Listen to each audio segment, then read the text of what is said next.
Você já ouviu o ditado: "Não me confunda com os fatos"? Parece que hoje muitos não se interessam por eles. Elas não querem ser confundidas pela realidade. Estou aqui para compartilhar fatos com você e espero que, se você estiver confuso, eles possam esclarecer as coisas para você.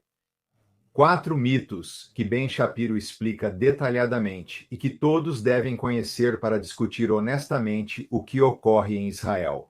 Aqui está.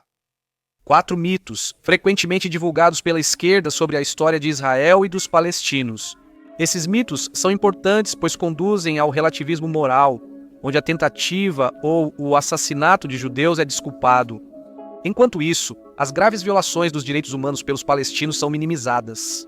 Mito 1. Israel sempre foi território muçulmano, e isso é totalmente falso.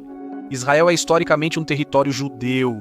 Segundo a Bíblia e algumas interpretações arqueológicas, Josué entrou em Israel em 1400 a.C. O reino de Davi surgiu por volta de 1000 a.C. e o primeiro templo de Salomão foi erguido cerca de 957 a.C. O segundo templo foi erguido em 515 a.C. A dinastia Asmoneia surgiu em 166 a.C.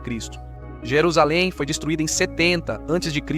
e os judeus foram exilados de Israel em 136 d.C., após a derrota da revolta de Bar Kokhba. Os romanos renomearam a área como Palestina para insultar os judeus, referindo-se aos filisteus, seus inimigos históricos. Mesmo no exílio, os judeus continuaram presentes na terra. O islamismo, que é a religião dos árabes palestinos, só foi fundado no século 7 d.C. Nunca houve um Estado árabe independente na região chamada Palestina. Mito número 2. Israel é a causa do fracasso da divisão de terras no Oriente Médio. Isso, novamente, é uma mentira pura. Em 1917, os britânicos prometeram aos judeus toda a Palestina, que incluía Israel e a atual Jordânia. Em 1920, árabes iniciaram pogroms e assassinatos em massa de judeus em Jerusalém, em protesto ao mandato britânico na Palestina. Em 1922, o governo britânico anunciou que a Transjordânia, 70% da Palestina, seria separada e viraria um Estado árabe. Isso se tornaria a Jordânia.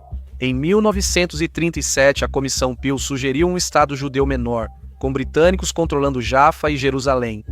Os árabes teriam o Negev e quase toda a Judéia e Samaria. Os judeus ficariam com uma faixa costeira pequena, incluindo Tel Aviv e Haifa.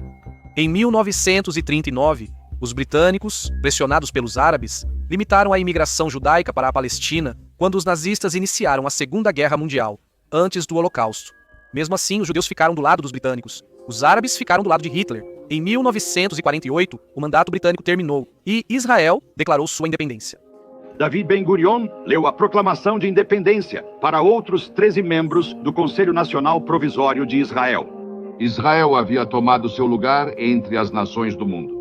Em 1964, enquanto árabes controlavam Gaza e Cisjordânia, foi fundada a Organização para a Libertação da Palestina, que defendia a destruição de Israel.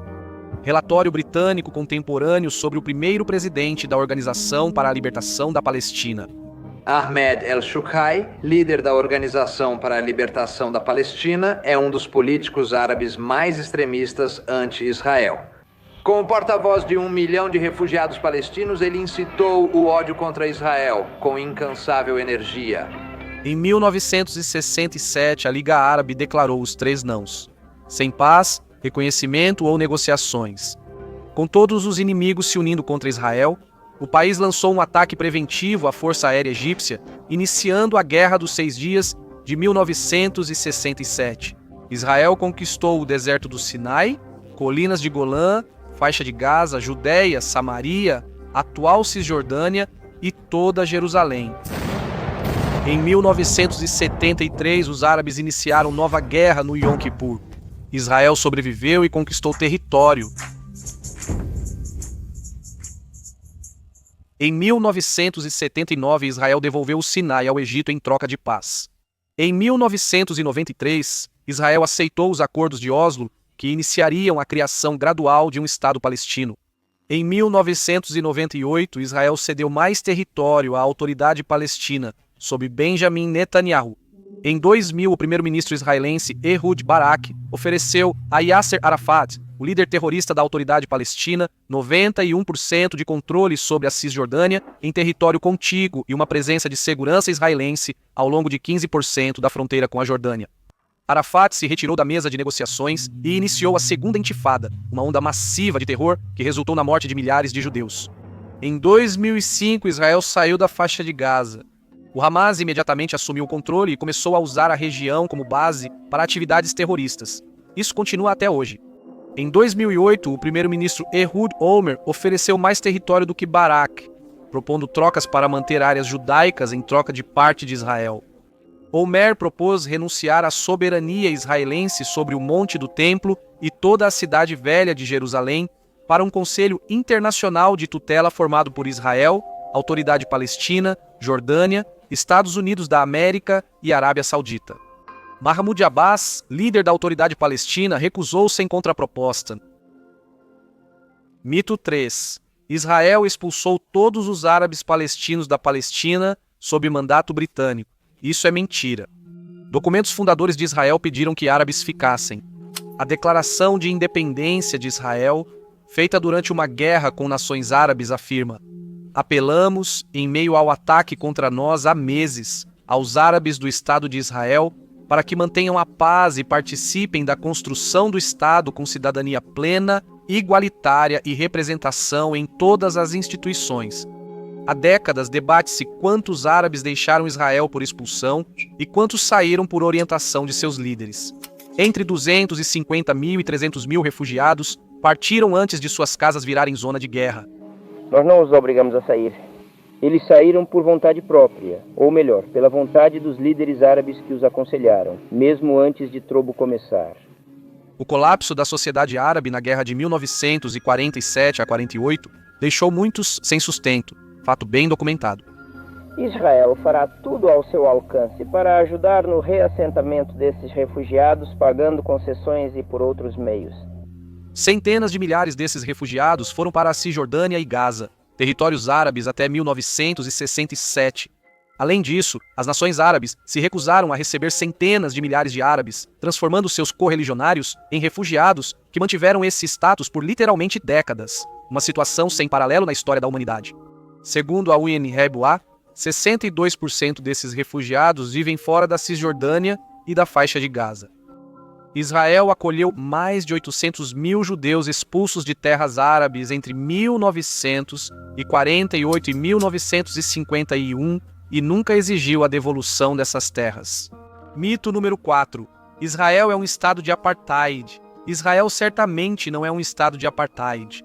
Cidadãos árabes representam 20% da população de Israel e têm os mesmos direitos dos judeus. A grande maioria dos palestinos vive sob o governo palestino na Cisjordânia. Todos os árabes na faixa de Gaza viviam sob o governo do Hamas. A população de Israel, novamente, é composta por 20% de árabes. Partidos árabes já integraram o governo israelense e há um árabe na Suprema Corte de Israel. Nenhum judeu vive sob o governo palestino. O único estado de apartheid é qualquer estado da Palestina. Todos esses mitos têm consequências. Todas essas mentiras têm consequências. Eles levam a um contexto pseudo-sofisticado que permite o assassinato de judeus. Isso faz com que pessoas no Ocidente pensem que as queixas expressas pela Autoridade Palestina, Jihad Islâmica e Hamas são apenas sobre território. O Hamas pede o assassinato de judeus na região. A Autoridade Palestina recompensa famílias de terroristas. A Jihad Islâmica tem os mesmos objetivos do Hamas.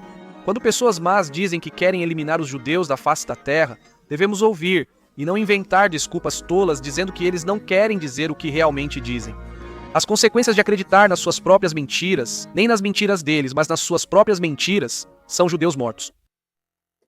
Uau, muito bem colocado. Tudo começa com educação e honestidade intelectual.